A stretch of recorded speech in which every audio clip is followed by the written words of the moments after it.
Welcome to the President's Diary, a weekly program where we highlight the work of His Excellency Dr. Mohamed Irfaan Ali.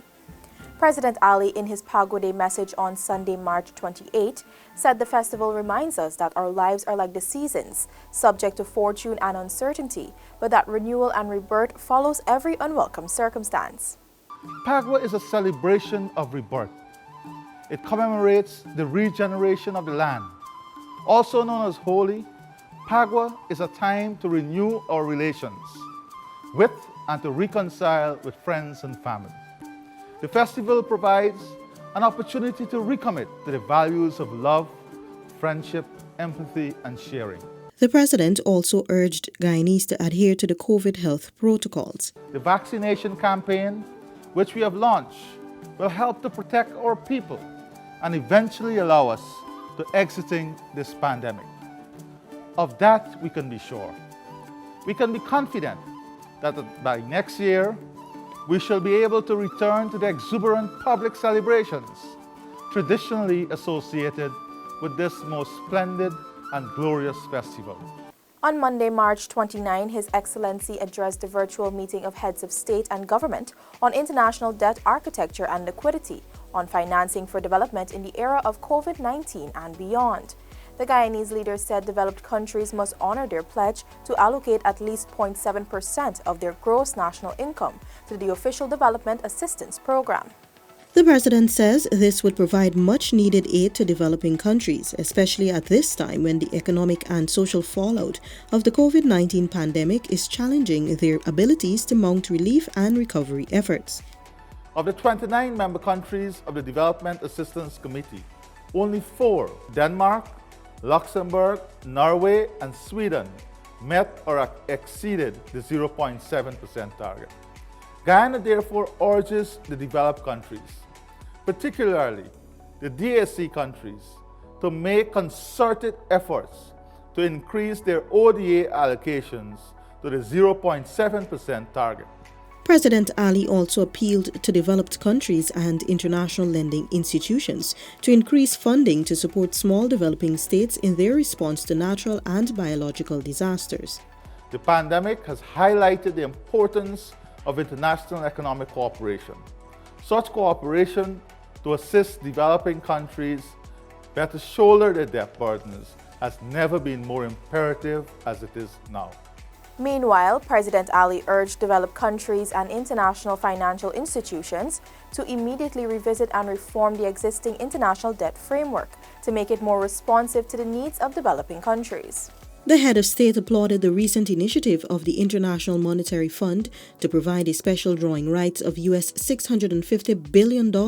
President Ali says this would enhance global liquidity and help countries navigate the risks and adverse effects of the pandemic.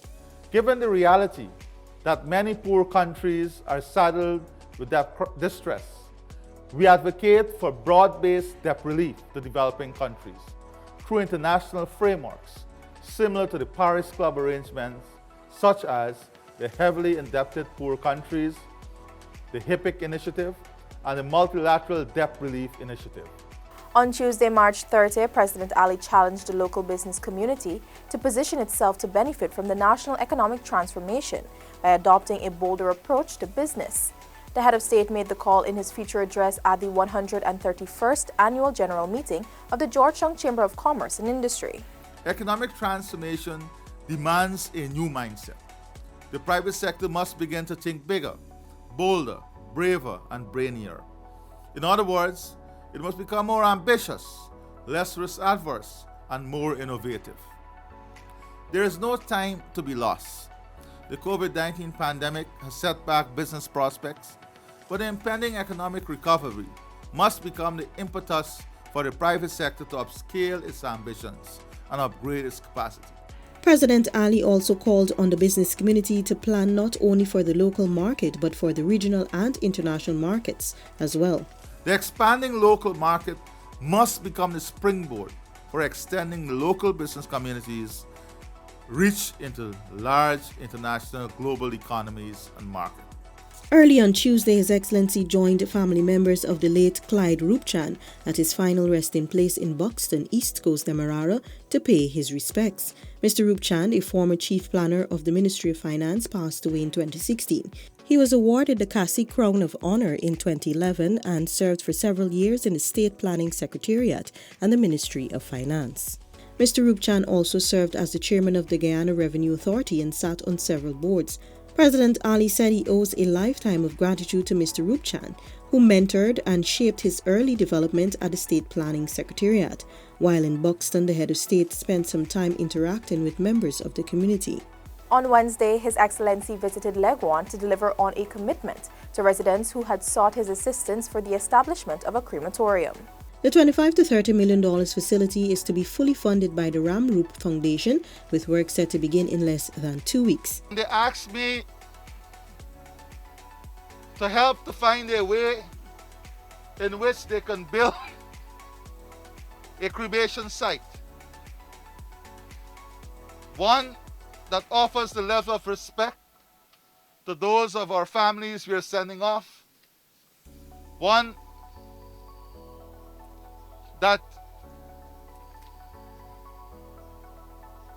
speak to a progressive, modern facility.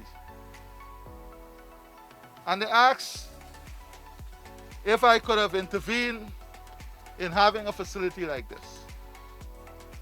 I told them on a few conditions. One, that all the temples are involved. Two, the NDC will be involved.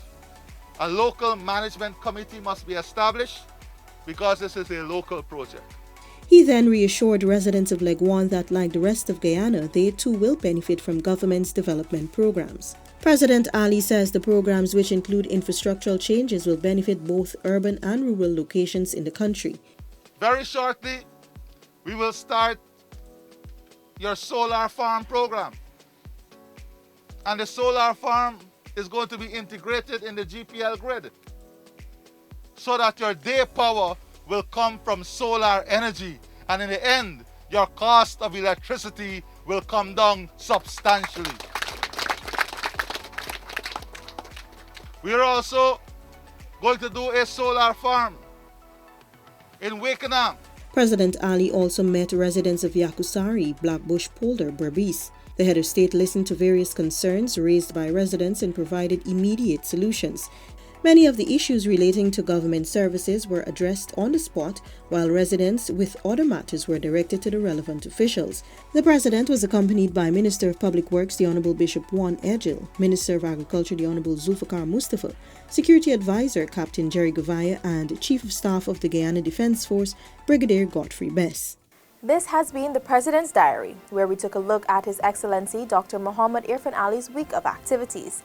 Thanks for watching. Join us again next week.